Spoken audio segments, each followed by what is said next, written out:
اٹھاؤ تاکہ جنت میں پھر ہماری مرضی چلے. وَلَكُمْ فِيهَا مَا تَشْتَهِي أَنفُسُكُمْ وَلَكُمْ فِيهَا مَا تَدَّعُونَ نُزُلًا مِّنْ غَفُورٍ رَحِيمٍ.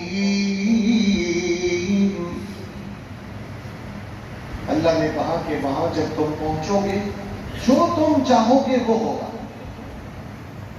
جو تم کہو گے وہ ہم کریں گے.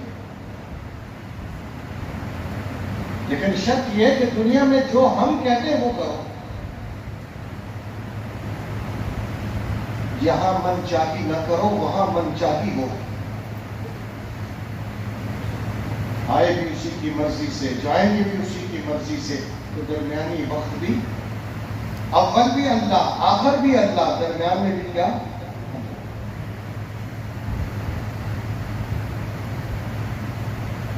اس بات کی کمی ہے.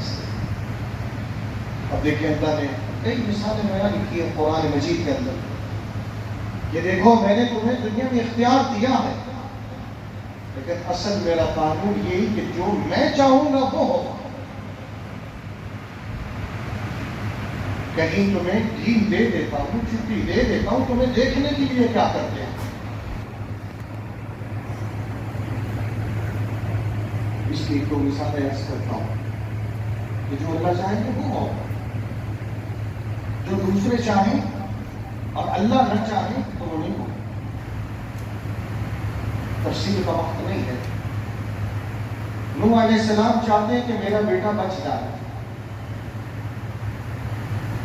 یا بنی ارکب معنا ولا تکن مع الکافرین. ان کی خواہش یہ ہے کہ یہ بچ جائے، لیکن منشا کس کی غالب ہے؟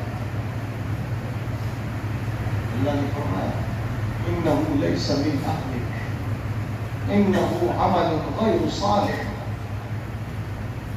یہ آپ میں سے نہیں، برے اعمال اس کے کی وجہ کا نہیں.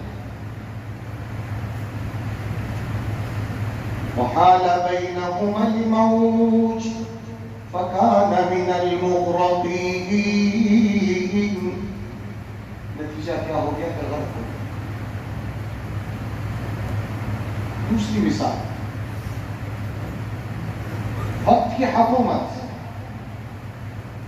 وقت کے وزراء، وقت کے مشیر، وہ یہ چاہتے ہیں کہ ابراہیم جل جائے علیہ السلام.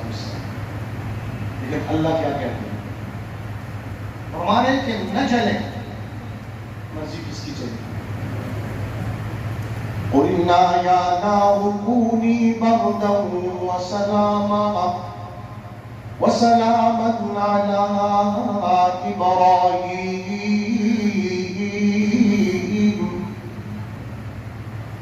ہم نے کہا کہ اے آگ ابراہیم کے لیے ٹھنڈی ہو جائے، سلامتی ہے. ابراہیم چاہ رہے ہیں کہ اسماعیل ذبح ہو، اسماعیل چاہ رہے ہیں کہ میں ذبح ہو جاؤں. لیکن اللہ کیا چاہ رہے ہیں؟ چھری موجود ہے، چل رہی ہے، دباؤ ڈالا جا رہا ہے، دونوں راضی ہیں. فَلَمَّا أَسْلَمَا وَتَلَّهُ لِلْجَبِينِ. دونوں راضی. لیکن اللہ نے چھری کو حکم دیا کہ کاٹنا نہیں ہے. چھری نے نہیں کاٹا، آگ نے نہیں جلایا. ایک موقع پر نبی اکرم صلی اللہ علیہ وسلم اپنے اوپر شہد کو حرام کر دیا. آئندہ نہیں کھاؤں گا. نبی چاہ رہے کہ شاید شہد آئندہ استعمال نہیں کریں، اللہ چاہ رہے کہ استعمال کریں. یا ایھا النبی لم تحرم ما احل اللہ لک تبتغی مرضات ازواجک نبی آپ نے اسے کیوں حرام کیا؟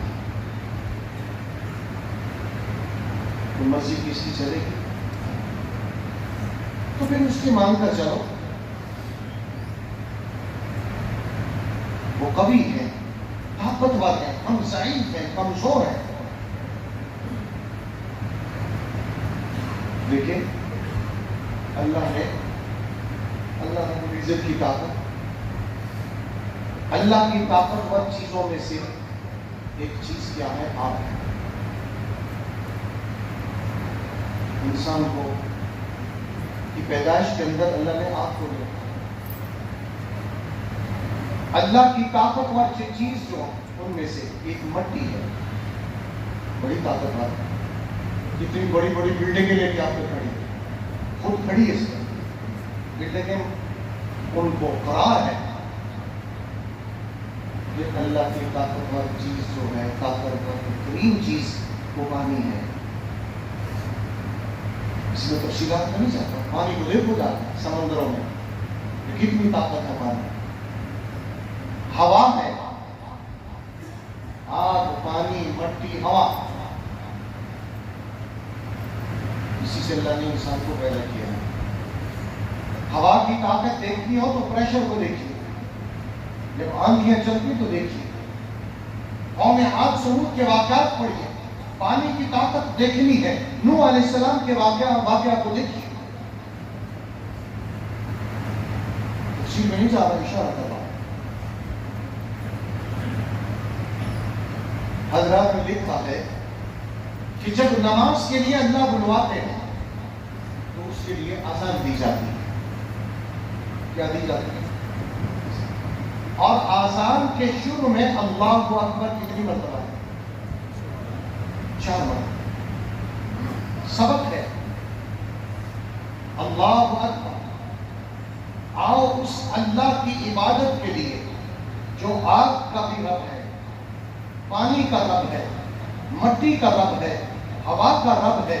یہ طاقتور ترین چیزیں ہیں، ان سب کا وہ رب ہے. اب اے ضعیف ہو، اس قوی کی عبادت کے لیے آ جائے. لیکن ہم عمومی طور پر اس کی طرف توجہ نہیں ہوتے. آسان ہو گئی تو کہتے ہیں کہ دکان پہ 2 گاہک بیٹھے ہیں، نپٹا دو پھر جاؤ. نبی اکرم صلی اللہ علیہ وسلم کی حالات طیبہ، سیرت طیبہ میں لکھا آسان ہوتی گھر سے یوں اٹھ کر چلے جاتے جیسے گھر والوں کو پہچانتے ہیں. حضرت عائشہ روایت کرتی ہیں